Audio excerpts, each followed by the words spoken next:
Hi everyone, I'm Megan Ernst and I'm joining you for our second discussion together in this class. And this week I chose to discuss the importance of American Presbyterianism, which is one of the most historically influential Protestant traditions in the United States.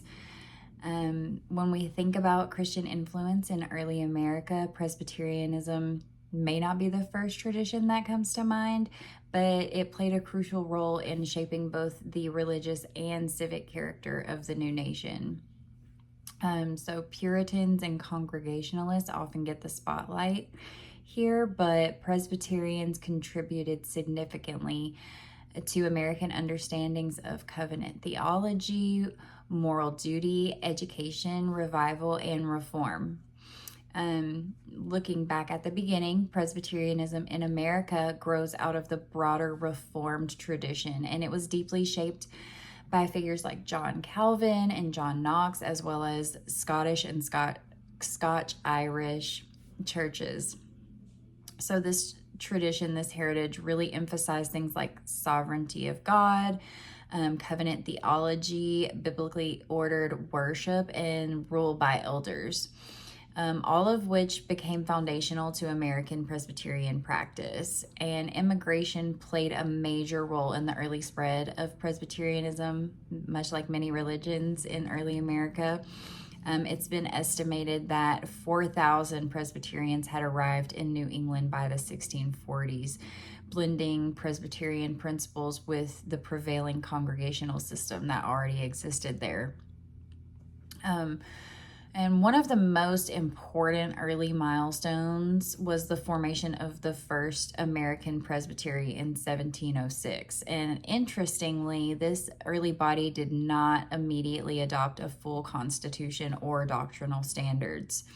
That debate really unfolded throughout the 1720s and eventually revealed the growing desire for a unified representative church structure. And the creation of those bodies meant that Presbyterian governance, which was organized around the elders' leadership and representative assemblies, became one of the earliest democratic church systems in the colonies. So this formation was one of the earliest examples of representative democratic church government in America, which is a pretty big deal in the 18th century, right? So on to the First Great Awakening. Presbyterians were deeply shaped by the First Great Awakening.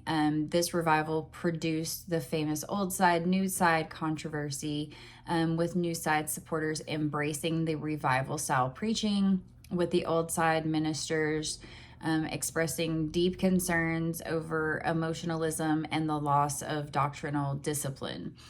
But by 1758, the two sides were reunited. And of course, the Great Awakening really strengthened ideals of freedom of conscience and revitalized Christian piety.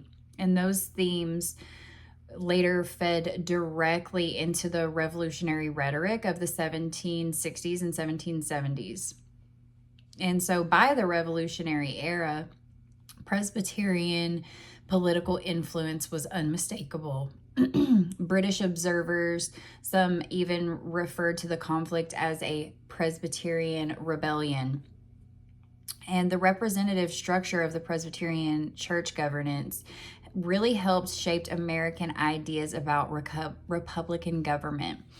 And many Presbyterian clergy, sometimes called the Black Robe Regiment, they preached openly in favor of independence during the Revolutionary era. And educational influence was also equally significant, especially through institutions like Princeton, which was founded by Presbyterian leaders. And then when you move into the 19th century, the Second Great Awakening generated a new missionary energy and further expanded Presbyterian reach across the American frontier. But Presbyterianism also mirrored the nation's deepest conflicts, especially slavery. Tensions over abolition and regional identity contributed to the old school, new school split of the 1830s. Once again, And by 1861, Presbyterians formally divided along the northern-southern line, with Southern Presbyterians forming their own denomination altogether. And the issue of slavery had been festering for decades, and events like the publication of The Liberator and Nat Turner's Rebellion or Revolt intensified national pressures that Presbyterians could no longer ignore. And so, to conclude, Presbyterianism has shaped American history in profound and lasting ways. It shaped American political ideas, contributed to multiple revival movements, and mirrored national struggles over slavery, unity, and reform.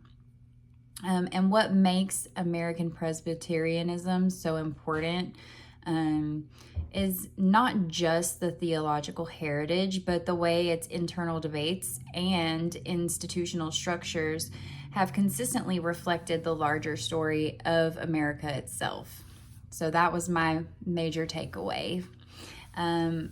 I'm looking forward to hearing from all of you and the denominations that you chose to look further into this week. I appreciate your time. Thank you.